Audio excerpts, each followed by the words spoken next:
Welcome to Telugu one.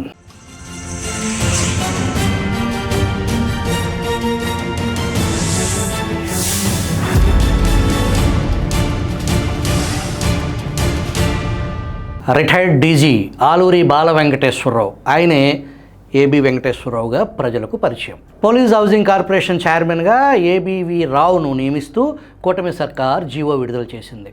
మరి ABV Rao police housing corporation బాధ్యతలు తీసుకున్నారా?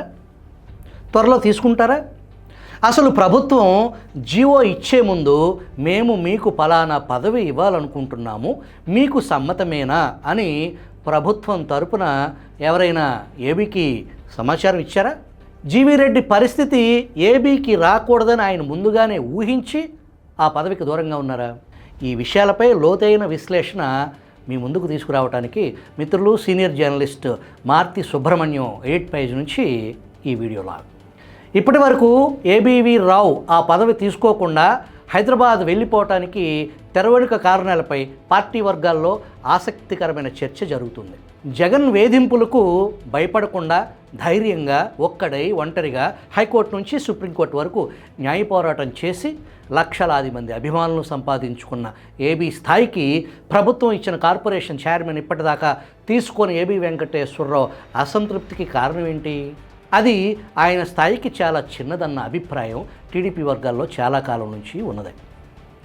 జగన్కు ఒక్కసారి కూడా ఎదురుపడి శాల్యూట్ కొట్టని ఏకైక అధికారిగా రికార్డు సృష్టించిన మాజీ DG AB Venkateswararao, GV Reddy అనుభవం తనకు ఎదురవుతుందన్న ముందు చూపుతోనే తనకు ఇచ్చిన పదవి తీసుకోకుండా మౌనంగా ఉన్నారన్న చర్చ పార్టీ వర్గాల్లో జరుగుతుంది.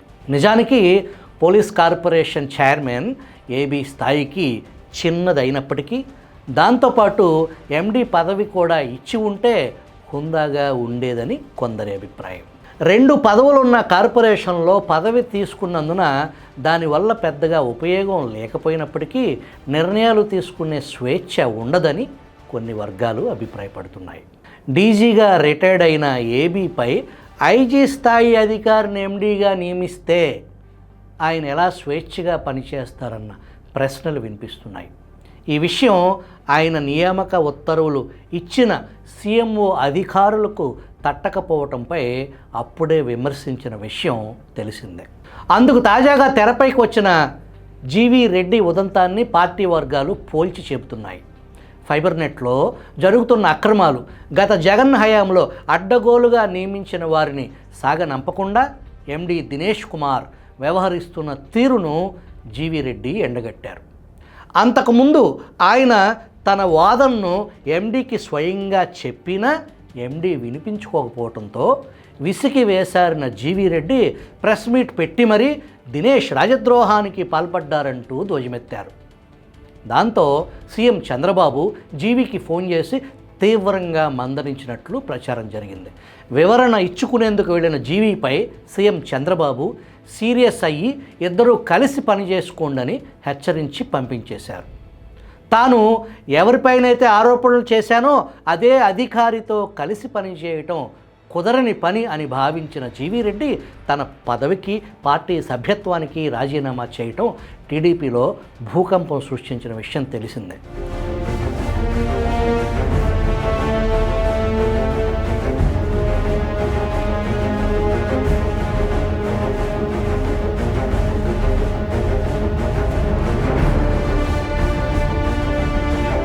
తెలుగుదేశం పార్టీలో ఎన్టీఆర్ లక్ష్మీపార్వతి ఎపిసోడ్ తర్వాత ఆ స్థాయిలో రియాక్షన్ వచ్చిన తొలి సంఘటన ఇదేనని పార్టీ వర్గాలు బహిరంగంగానే చర్చించుకుంటున్నాయి. రెడ్డి వర్గానికి చెందిన జీవీ రెడ్డి రాజీనామాపై ఎలాంటి స్వప్రయోజనాలు ఆశించకుండా పార్టీని అభిమానించే కమ్మ వర్గాలు సైతం స్పందించి జీవీకి దన్నుగా నిలిచిన వైనం ఆశ్చర్యపరిచిందని సీనియర్లు వ్యాఖ్యానిస్తున్నారు. టీడీపీపై కమ్మ పార్టీ ముద్ర ఉన్నప్పటికీ ఒక రెడ్డి నేత చేసిన రాజీనామాను కమ్మ వర్గమే జీర్ణించుకోలేకపోయిందంటే ఎక్కడ తప్పు జరిగిందో తెలుసుకుని దిద్దుబాటుకు దిగాలన్న సూచన టీడీపీ సోషల్ మీడియా సైనికుల నుంచి వెల్లువెత్తుతుంది. జీవీ కాంగ్రెస్ నుంచి వచ్చినప్పటికీ జీవీ రెడ్డి టీడీపీ శ్రేణులపై ఎంత బలమైన ముద్ర వేశారో స్పష్టమవుతుందని ఓ మాజీ మంత్రి విశ్లేషించారు. నిజానికి జీవీ రెడ్డి ఎపిసోడ్లో ప్రభుత్వ తీరును తప్పుపడుతుంది టీడీపీ సోషల్ మీడియా సైనికులే కావటం ఆశ్చర్యం. ఇలాంటి పరిణామాలు జరుగుతాయని ముందే ఊహించిన ఏబి వెంకటేశ్వరరావు ఆ కారణంతోనే తనకు ఇచ్చిన చైర్మన్ పదవి తీసుకోలేదని పార్టీ వర్గాలు చెబుతున్నాయి.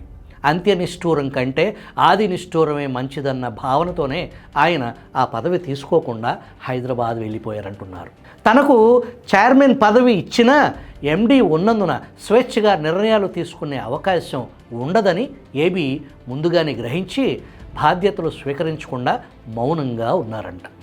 అయినా ఏబీకి ఆ పదవికి సిఫార్సు చేసిన సీఎంఓ కీలక అధికారికి మెదడు లేకుండా డీజీగా చేసిన వ్యక్తికి నామమాత్రపు చైర్మన్ పదవి ఒక్కటే ఎలా ఇస్తారన్న చర్చ అప్పుడే జరిగింది. ప్రస్తుతం సీఎంఓలో ఉన్న ఏ ఒక్క అధికారి జగన్ ప్రభుత్వ బాధితుడు కాదని, అందువల్లనే వారి ఎంపికలు ఇలా తగలబడుతున్నాయని టీడీపీ సీనియర్లు బహిరంగంగానే వ్యాఖ్యానిస్తున్నారు. చంద్రబాబు ఎప్పట్లాగా పార్టీని పట్టించుకోకుండా, మునుపటి మాదిరిగా సీనియర్ల అభిప్రాయం తెలుసుకోకుండా ప్రభుత్వంపై దృష్టి సారిస్తున్నందుకే ఇలాంటి ఫలితాలు ఎదురవుతున్నాయన్న అభిప్రాయం పాలిట్ బ్యూరో సభ్యుల్లో వ్యక్తమవుతుంది. అన్నీ చంద్రబాబు ఒక్కరే చూసుకోవటం కష్టమని, దానిని సీఎంఓ అధికారులు తమకు అనుకూలంగా మలుచుకుంటున్నారన్న వ్యాఖ్యలు పార్టీ వర్గాల్లో బహిరంగంగానే వినిపిస్తున్నాయి. అధికారుల పెత్తనానికి తెరదించాలన్న సందేశం జీవీ రెడ్డి ఎపిసోడ్లో స్పష్టంగా కనిపించిందని ఓ సీనియర్ ఎమ్మెల్యే వ్యాఖ్యానించడం గమనార్హం. బాధితులకే బాధితుల బాధలు, అవమానాలు అర్థమవుతాయి. ఇప్పుడు సీఎంఓలో ఉన్న ఏ ఒక్క అధికారి జగన్ హయాంలో ఇబ్బందులు పడలేదు. జగన్ జమానాలో కీలకమైన పోస్టింగుల్లో పనిచేశారు. ఓ అధికారి భార్య అయితే ఏకంగా వైసీపీకి సేవ చేశారు. ఇంకొక అధికారి కూడా కీలకమైన పోస్టుల్లోనే పనిచేశారు. వైసీపీకి విశేష సేవలందించిన మరో సీనియర్ అధికారికి రాష్ట్రంలోనే అత్యంత కీలక పదవి ఇచ్చారు.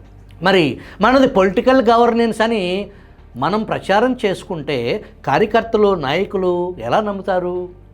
అసలు నమ్మాల్సింది వీళ్లే కదా అని ఒక మాజీ మంత్రి వ్యాఖ్యానించారు.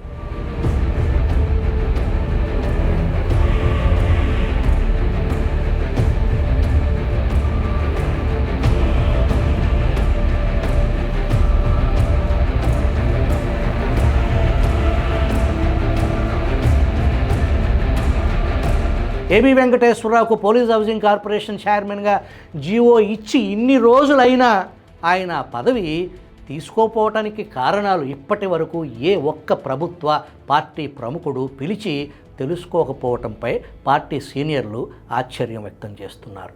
దీన్ని బట్టి ప్రభుత్వం, పార్టీ ఎటుపోతుంది? ఇప్పుడు అజమాయిషీ చేస్తున్న వారి అనుభవం ఎంతన్నది కేడర్కు తెలిసిపోతుందని ఓ మాజీ మంత్రి వ్యాఖ్యానించారు.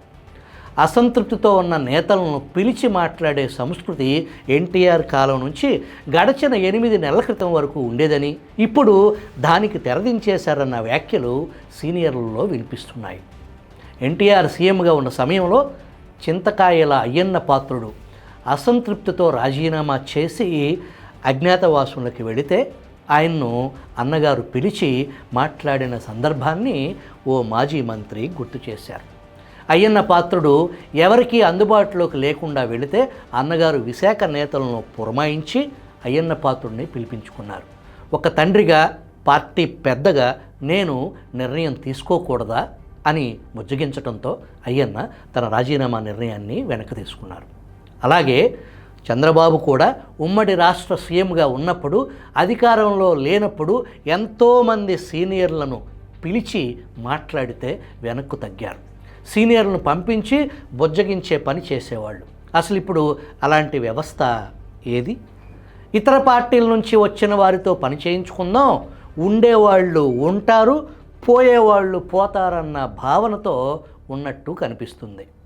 పార్టీలో మాలాంటి సీనియర్ల నుంచి జూనియర్ల వరకు ఇలాంటి భావనే కనిపిస్తుందని టీడీపీలో సుదీర్ఘకాలం నుంచి పనిచేస్తున్న ఒక సీనియర్ నేత ఆవేదన వ్యక్తం చేశారు. అసలు ఏబీ వెంకటేశ్వరరావుకు ఎటువంటి బాధ్యతలు అప్పచెప్పాలో మీరే చెప్పండి. నాటి జగన్ ఆటవిక పాలనలో వ్యవస్థల విధ్వంసానికి సహకరించి నాటి పెత్తందారుకు ఊడిగం చేసిన అధికారుల పీచమణిచే బాధ్యతలు ఏబీకి అప్పగిస్తారు. హైదరాబాద్ నుంచి అరుణాచల్ ప్రదేశ్ వరకు కలుగులో దాక్కున్న గౌతమ్ సవాంగ్ లాంటి వాళ్లను ఇచ్చుకొచ్చి చట్టం ముందు నిల్చోబెట్టగల ఒక్క మగాడు ఆలూరి బాల వెంకటేశ్వరరావు మాత్రమే అనేది టీడీపీ క్యాడర్ నిశ్చిత అభిప్రాయం.